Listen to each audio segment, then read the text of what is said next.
Come on, man. It's 2019. Dude, that's so stupid.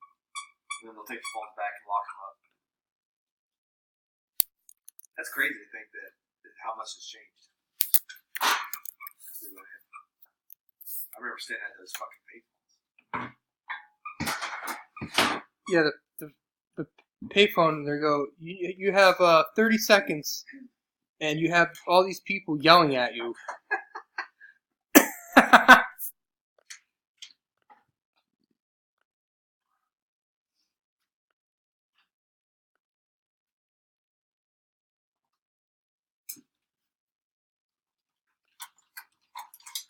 Oh my god, I just ran this random, and this guy has 5 spots, and he won the top 5 spots.